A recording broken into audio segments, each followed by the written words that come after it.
What's up, Nick M. Whittier? Hey Daniel, tell me how my volume is. I've never used this setup before. It sounds great.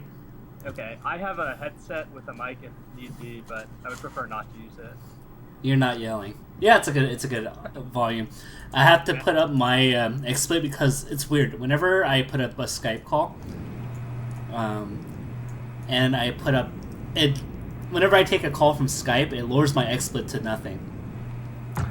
Weird. Yeah, I was gonna go to SFAT's place and like do this from there, but I guess his mom got cold feet about that or something. I don't know. That's pretty funny. How's your streaming going so far? I caught like a bit. It's been pretty good. We're hovering around 400 for most of the day. Cool. So you guys just talked to SFAT? Yeah. Okay. So what's been the most recent topic? We just talked to SSAT was more of an interview. Before that, we talked about 20GX stuff. Okay, I gotta check that out later then. Yeah, 20GX. It was more like I'm interviewing people just to see like their path to improvement, mindsets, and like their story. And right. The reason why I have you is because everybody loved your commentary in Teams, and they think that you have phenomenal insight. So I was like, oh, like yeah, I think he does. And you wrote a really cool guide. But why don't you tell us about like your gaming history? Okay, so I've been playing video games since I was a little kid. Had an older brother who was quite talented in a lot of ways. So he was actually the best StarCraft Brood War player in US for a while. I was a little bit too young for that, so I would always cheese. Like when I played Brood War, I never did a macro game or whatever.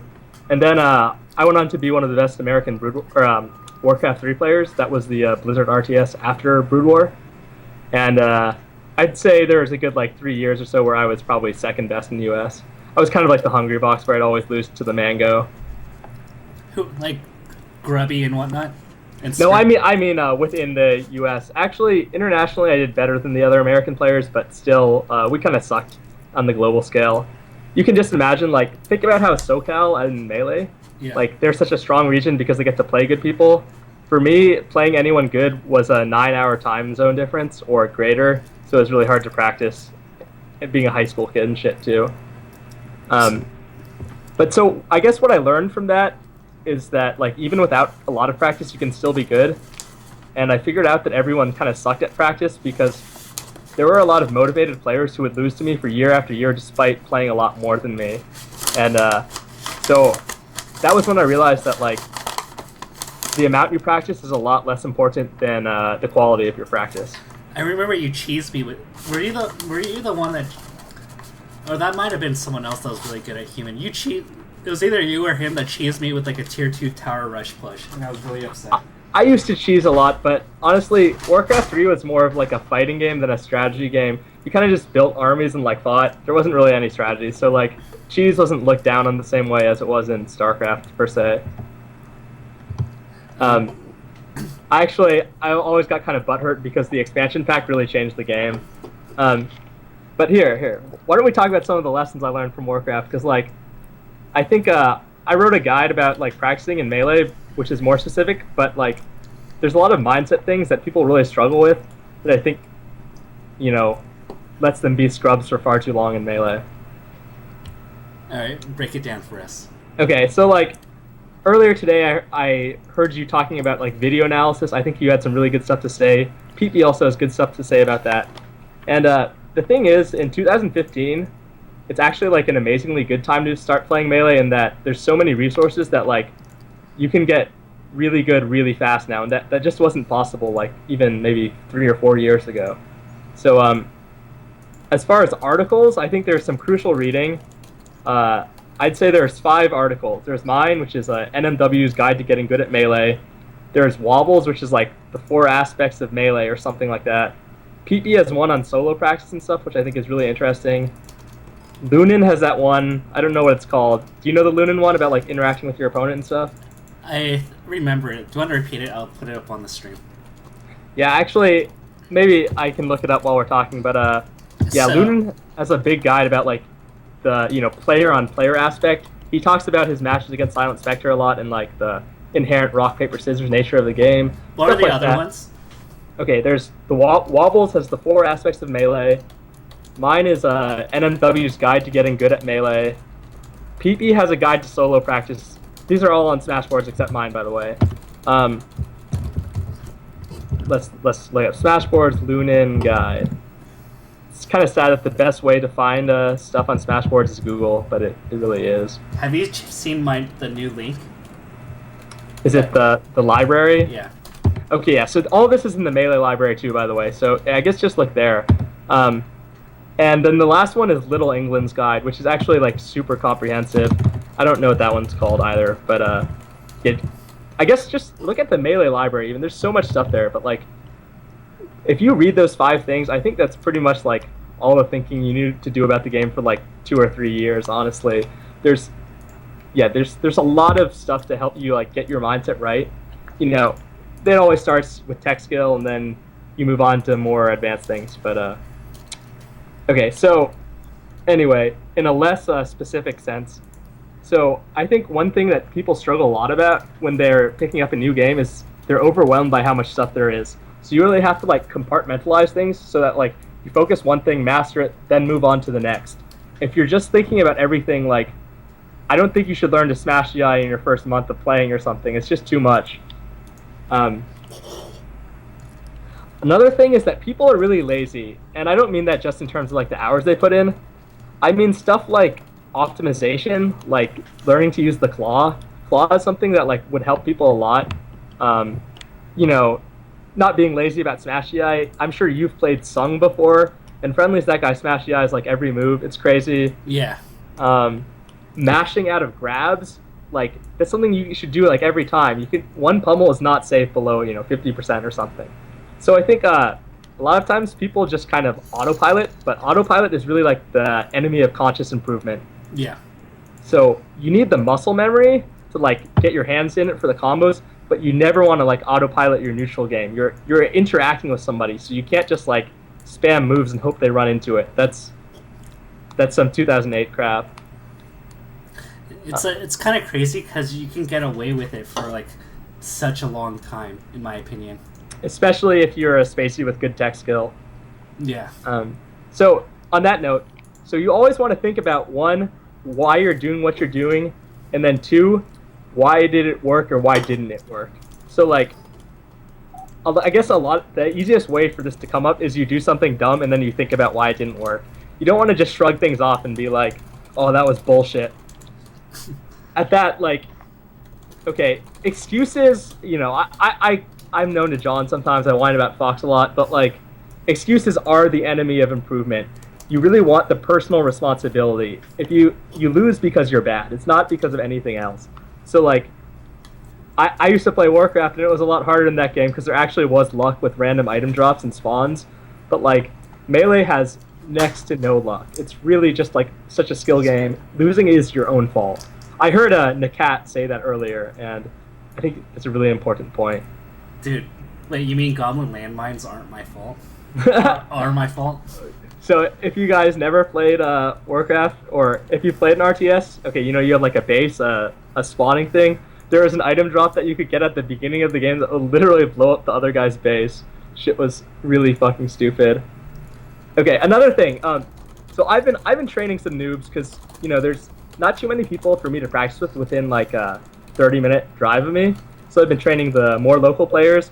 Something that drives me nuts, it happened even more in Warcraft, is when noobs are headstrong and they argue with the better players instead of like, if you don't agree, you should probably just be quiet and try to like introspect. Maybe do some active listening and like probing questions to understand their point of view. But like, when better players tell you not to do something, really try to take it to heart. Here, I'll also, let me link this thing to you, Daniel. I wrote this thing, list of common noob habits you should all try to break. Almost any time I play a player who's been playing less than 2 years, they'll have at least like three of these problems, if not a lot more. And it's always the same problems with newer players. They always waste their double jump. They they might attack out of shield too much, not wave dash out of shield ever, do the same like ledge hop aerials, and so on and so on. So hold on, I still haven't found it, but it'll only take another minute or two. Why? Wait, you mean spamming down smash as Peach doesn't work all the time? Nor does it work when Sheik's down smash your shield all the time. It's just the way the game works nowadays. Um, so like, honestly, there's a pretty like limited list of, I'd say, noob habits that pretty much every noob has, and if you're not autopiloting and you're really thinking about your moves, I think it's actually like pretty feasible to clean up most of your bad habits within a few months. Um, I'm actually really surprised I haven't been able to find it. Hold on. Dude, they found it in the stream before you did. Okay, yeah. Sorry, I'm on my mom's computer, which like is slow as balls. Anyway, yeah, teching in place over and over, tech rolling in over and over, and so on and so on. Like even I spam buffer roll too much. That's on my list. I know I should stop, but like, dude, I punished you so hard for that. Dude, yeah, it's hard, man. Falcon's get up option sucks, so it's a bad habit. I know, but like, honestly, guys, just like bad habits are so exploitable in Melee that like a good player will take note the first time you waste your double jump, and they'll probably punish you the second time. It's really easy to punish. And a third time, and a fourth time. Yeah. So in my room, Weedlord and L are playing right now. They're practicing. I'll say I had to punish Weedlord's double jump knee at least 3,000 times before he stopped doing it. Played for like a year before he stopped. There's no reason it should take that long if someone's telling you what to do. But what about Silent Spectre? He does that all the time. Yeah, so I'm actually kind of mad that he was the best Falcon player when I started. I think that really impeded my growth for a year or two. And I think it's because of what I'm saying, where you kind of assume, it comes from a StarCraft attitude, really. You assume that the better players know what they're doing, and you emulate it until you yourself understand. But now that I don't suck, everything he does makes even less sense to me. So I just wasted a ton of time. Also, okay, I guess one reason Silent Spectre is good is that being predictable is inherently bad in Melee. Just this is something Hugs said to me, that like a lot of mid-level players around my level get too obsessed with doing the best option all the time and not appreciating, the variety of options and how that can trick your opponent. Yeah. So like, even if you have some good setups, you really don't want to spam them or else you can get red. That's one of the reasons why Mango is so good, because like, even if somebody's doing some good bread and butter stuff, a risky read can trump like almost any bread and butter thing if they just know what you're going to do. Especially if they have a character with projectiles or disjoints like Marth. Dude, okay, this is something that's especially important in teams, but in singles too. Okay, there's neutral, defense, and offense. You don't want to. This is in Little England's guide a lot too, I think. You don't want to go from defense to offense, really. You want to go from defense to recover into the neutral with maneuvering or whatever, and then start your offense again. So like, I'd say one of the most common bad habits, just like fundamentally, is people try to start offense from situations where they're at a disadvantage, which is just like pretty much always a terrible idea in 2015. But like, Mango does it. I know, man. I wish I had that West Coast style of play, but it's just not me. Also, like, okay, Melee is a very expressive game. Everyone says this, right? But like, you kind of have to play who you are, man. You have to play with your heart. It's really hard to change who you are. And PP says you are your character. Shroom says it. I say it. It might not make sense now, but you really are. Like, yeah, it's hard to change who you are. So you have to harness that. Another thing is that Melee has such like creative potential that like there's pretty much limitless options. You don't want to pigeonhole yourself by like always thinking that like, oh, Falcon's Nair is really good against Peach, I should just spam it in place. Shit like that. Aerial timings as well. I'd say that's another thing that like a lot of mid-level players even like they always time their aerials the same. I heard Cactor talking about this a lot, about how like you can beat people's things with subtle timing variations, and that's one of the reasons why Mango has tricked so many people into doing stupid out of shield things, because he has those classic fade backs and like late aerials and stuff. Guys should really like maybe even just play like a day or two without fast falling your aerials. Like that's what I mean. Where like focus on specific things to improve. There's so much like the analog control in Melee gives so much potential. So here, I'll talk about some mindset things now, because I think that's why I'm pretty decent at Melee, despite, I don't know, I had a lot of disadvantages working full-time nowadays. I'm sure you know about that grown-up life. Yeah.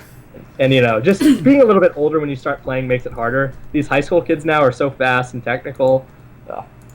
But luckily, I think I learned a lot about learning from Warcraft. So, okay, one of the most important things, they have that Thomas Edison quote about failures, aren't failures, whatever. It's eliminating bad options or some shit. So, losing is prerequisite to winning, guys. You can't just start as the best. Only Ken did that, and no one will ever do it again. Tournaments have to be learning experiences. Friendlies have to be learning experiences. Caring too much about winning is an impediment to growth. And I care too much about winning, and I'd be better if I could actually, not take every friendly so seriously. So don't get obsessed with winning, guys. It's something that comes as you get better. It's like, I don't know. There's means and there's ends. Wanting to win isn't the means to winning, I guess. So on that, you want attainable and incremental goals. So first tournament, maybe you want to say you're going to get out of your round robin pool. Probably won't happen, but not in SoCal or NorCal. Yeah. It probably won't happen, but that's something that can be on your radar. Maybe win a set or two, then you want to win another one, then you want to get out. You don't want to start aiming at the top. That just makes you upset with your own failure. I don't know. I'm kind of a perfectionist too, but the failure, you can't let yourself get discouraged too much. Melee is too much of a difficult game. You're always gonna have bad days too. There's just always gonna be a lot of failure. Yeah, I think also that's one of the reasons why Hungrybox is so popular nowadays. That his emotions are so obvious. His feelings of triumph and failure. Yeah. So go ahead. On that note, salt can be motivational, but it's more often pretty detrimental. So it also, okay, if you're getting salty a lot, that's probably making you play worse. It's not going to be as productive a session. But think about it from the other person's point of view too. If listen, I'm a pretty good player and I'm trying to train a noob. If he's getting salty when I'm spanking him all the time, it's not going to be fun for me. I'm not going to want to play with him anymore. I might even sandbag a little bit, maybe just subconsciously. It really does take away from the environment for everyone. Tournament matches a little bit different, but still, you got to keep your salt in check. I'm known to be quite an emotional person, and I'm really glad that I've lost so much in my life so that I can still take away the lessons from the losses instead of just getting overwhelmed by the emotion of losing. So, what were some benchmarks for you? Because I think a lot of people aren't familiar, and so you entered the scene roughly 3 years ago, 2 years ago. Yeah. Okay. So let's say 3 years ago. So I did have a year where I lived in Europe during those 3 years, so I didn't get to compete much in that time, but I practiced a lot of tech skill, which I don't know. For me, in my guide to Melee, I always talk about how you want to start with tech skill, but even more so for me as a person, I knew how I was going to get good because of my personal mindset. And I'm too much of a perfectionist, so if I screw up something that's automatic, I get mad about it and I play worse. So I always wanted to, let's say if I get a stop, I'd want to be able to reverse the knee at will or something like that. I would always practice my guaranteed stuff before I even started thinking about the neutral. So I think that might be not ideal for everyone, but it was ideal for me. So yeah, my first 6 months or so was about 3 years ago now, and then I think I got out of pools once at one of your tournaments, actually a Campbell tournament. Yeah. But that was it. That was also a time when I think it was harder to get out of pools because when the Melee scene was smaller, there weren't many noobs to dilute the skill pool. I was one of the few noobs back then. So yeah, my first 6 months in NorCal, I probably got out of pools once. I was still pretty bad. Moved to Europe, I didn't get a lot better. So then I got back from Europe now roughly 2 years ago. A little bit less than 2 years ago. So since that time, let's say, in August 2013, I still didn't get out of pools at a local. That was the one where Dewan and I lost to you and Scar in doubles. So I was still definitely not good yet. My breakout tournament where I first beat several ranked players was about 1 year and 3 months ago, where I beat Kai, Alan, and Bizarro Flame. that was a pretty big deal for me because I had beaten like a ranked player here and there, but never like kind of run a gauntlet and performed well overall. I was also, it was really funny. I'm always a person who has like really high highs and low lows. That was actually a day where I was convinced I was playing terribly and I had no chance. But luckily I dodged all the spacies in bracket, so I just managed to play slow and kind of campy and methodical. Yeah. That's something you guys should think about too. Like, if you're playing bad, you should try to play more defense. Try to play like, just really calculated and play matchups. Play like, try to abuse the other person's character, and hope you don't run into Fox because the Fox will just run you down. So then, I guess about 3 months after that was Evo. Won my Evo pool, which was a pretty big deal for me at the time. So yeah, I beat Siren to get out of that. That was pretty fun. Wasn't it hype for you being on stage again? It was really hype. Also, Warcraft was not like a scene where we had that kind of spectatorship, like at an Evo in Vegas. So that was like pretty awesome. Also, like forward smash used to be one of my like signature things, so that was pretty satisfying to win that way. I also looked forward to the Scar hate on the mic, and I actually really enjoy the commentary on that set. I think it's really entertaining. That's so, yeah, I didn't end up doing well in the second round pools, but Evo's hard. Then at Big House last year, I think I got 49th, and I lost to Dreffin, which I was pretty mad about, but that guy's actually pretty good. Did he do Dreffin-like things to you? Honestly, I always kind of place the blame on myself, and I would just say I missed a lot of ledge guards, which you can't do against Sheik. I don't really remember what he did. So yeah, I felt pretty good about that whole last summer, getting pretty respectable placings, higher than a lot of my other NorCal ranked players. I think one thing is that I've always been kind of a lab rat and a little bit ahead of like the technical meta. So when I play out of region, I had an advantage that people didn't know my tricks, which is not an advantage I have here. Also, everyone can shield drop now, and I was the first person to do that in California, so that was like a pretty big advantage initially. But I used to win through gimmicks, and now none of my gimmicks work. So yeah, you need to do legitimate things too. Makes sense. So one thing I'd say about doing well in tournaments, I learned this in Warcraft at my very first national. You can't sleep on people. Never look at like your third round or whatever. Just always think about like you have to win round 2 to get to round 3. It's the easiest way to lose is to assume you're gonna win. I would also say another thing important, especially in this day and age with a lot of like social media around Melee, is you have to say fuck the haters. I got a lot of hate in Warcraft. I was like the Hungry Box where everyone resented my play and they said I ruined the game. So now it doesn't bother me that everyone says I'm lame in NorCal either. Just do your thing. You have to stick to your guns. Let's say anything else I had to say about that. Oh, okay. Also, innovation. Innovation is a really big thing in Melee, which is amazing because the game is old. I mean, you can look at 20GX. They have so many new things. But just because you have an idea doesn't mean it's good.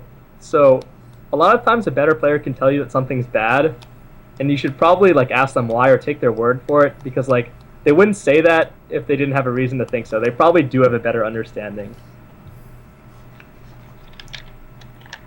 You want to talk about doubles for a few minutes? Yeah, let's do it. I have a few notes. Okay. So yeah, I have like, okay, so I wrote that guide, and I'm sure it's too long for a lot of people to read. You can Google Teams 101 by NMW. It'll be the first result. Okay. I guess the most fundamental thing of doubles is there's the position where one team is like this and the other team is separated. You guys, in general, in doubles, you really want to like delegate roles so you have like a support and a carry. Whoever's the support, if you have the other team separated, should not be approaching. If both the people on the inside approach on the outside, you're not playing doubles. What you want is to force one person off the stage and then zone the other person out, and hopefully team ledge guard that first person.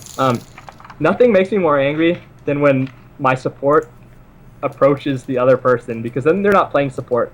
Yeah, okay. The role of the carry is to like start the offense, and the role of the support is to start the actual like doubles teamwork. So like if you're the support, it's more important to read my guide. If you're not a Fox rushing people down, you really want to set up the positions with your teammate.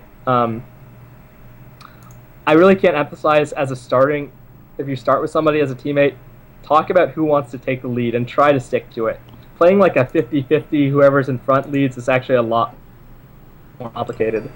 And at that, people always overcomplicate doubles. They act like team synergy is the most important thing, but it's not actually really synergy. It's just situational awareness, where any good player will generally know the right option in that situation.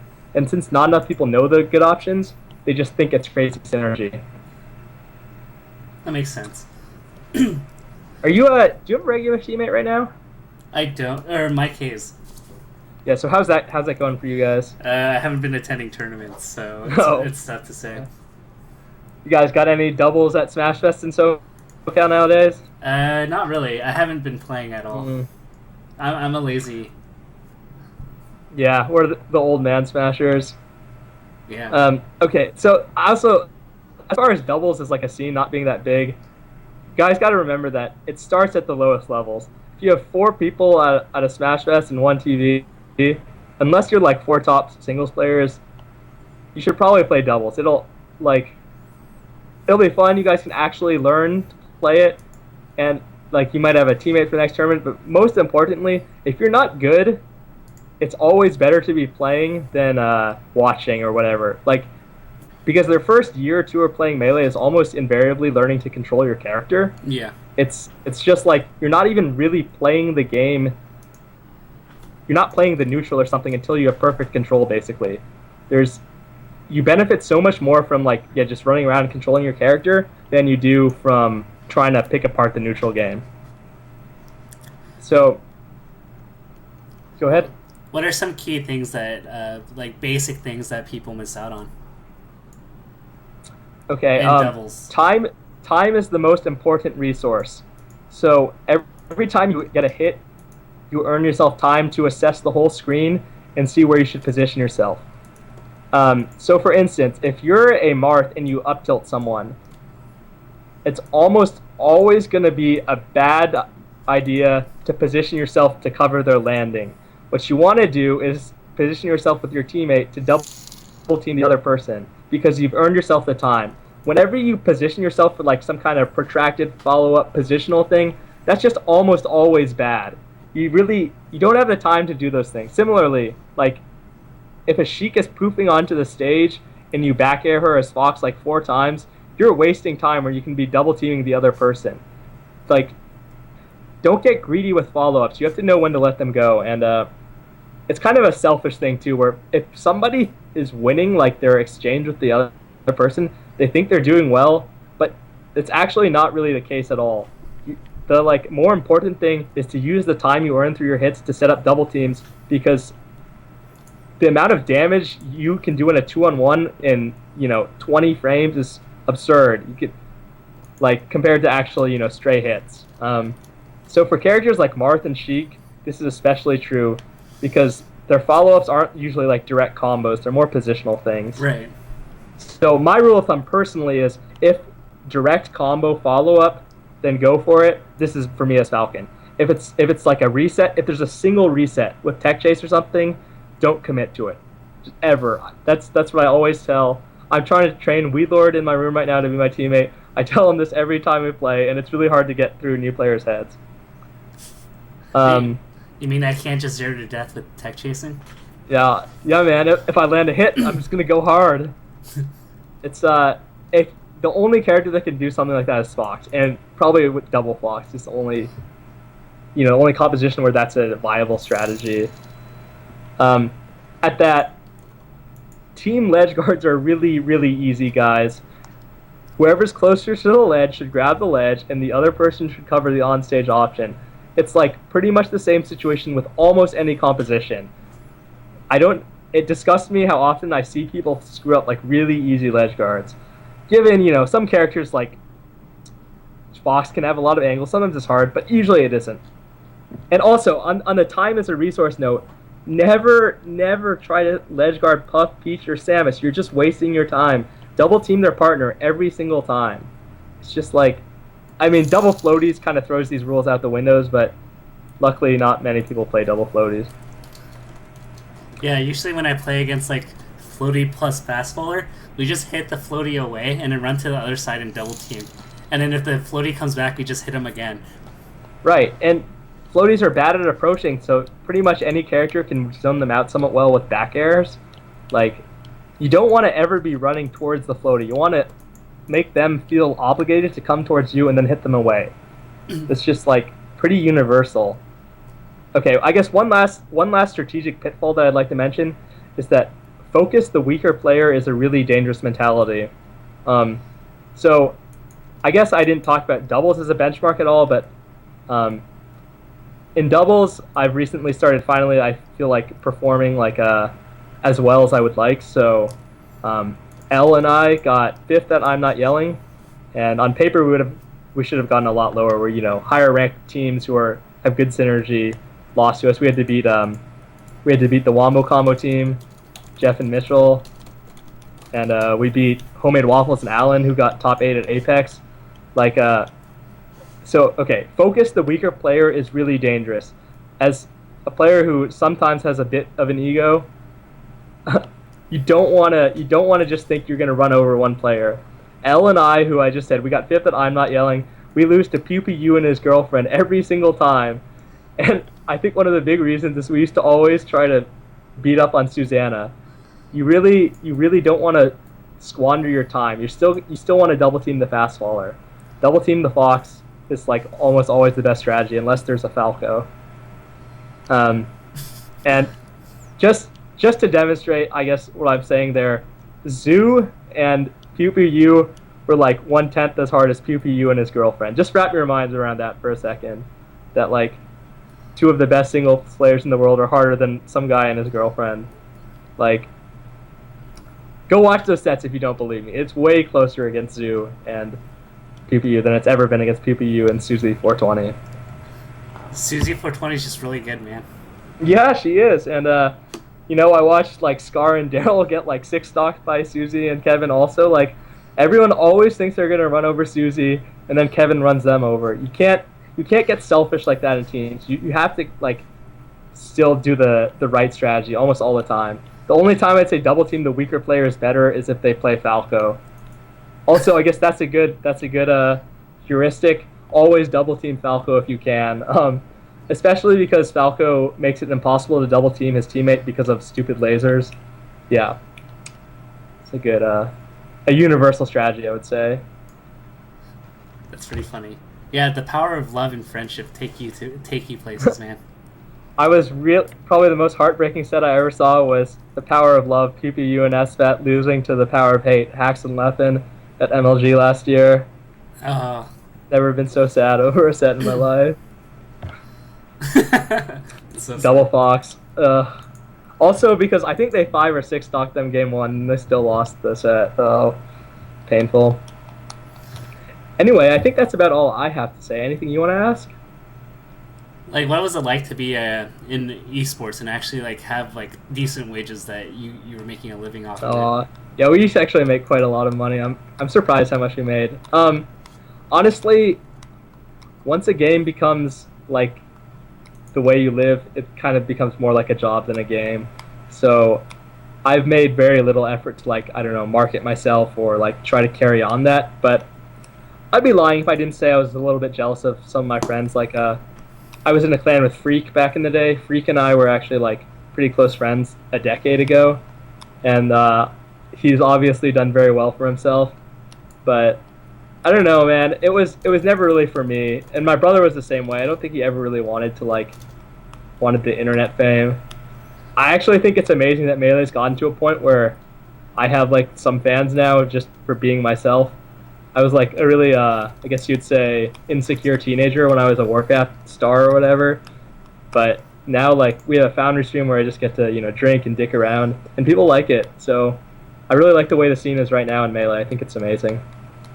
Oh, yeah, it's like crazy. Like, I would have never imagined. I always say like, I would never imagine this to happen.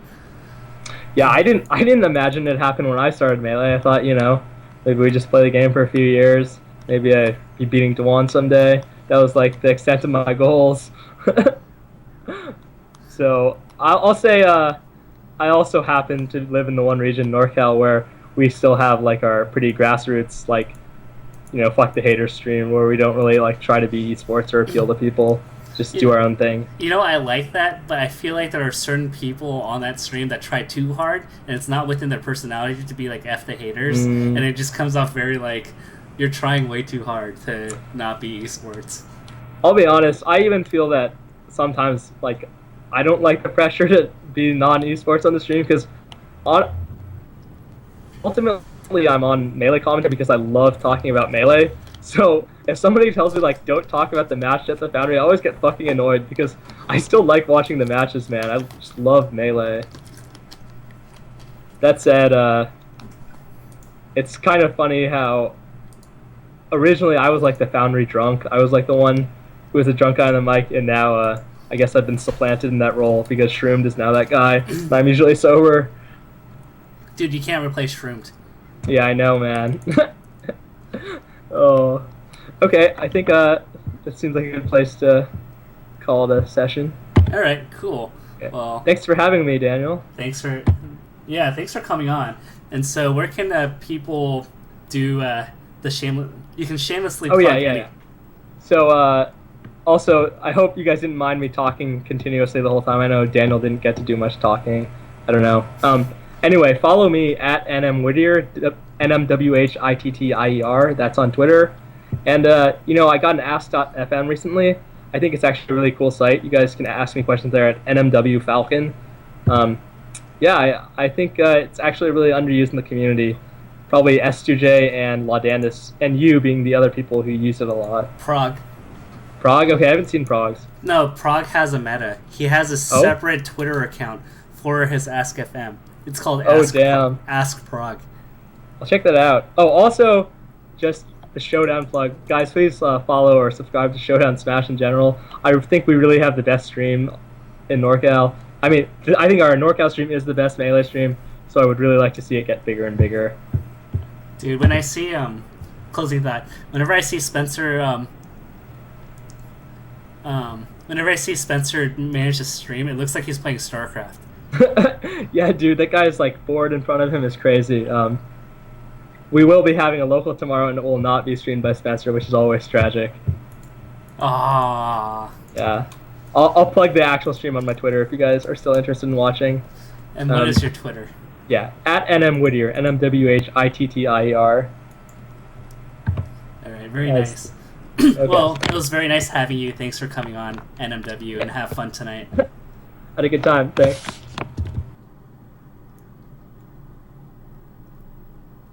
All right, so that was Nick M.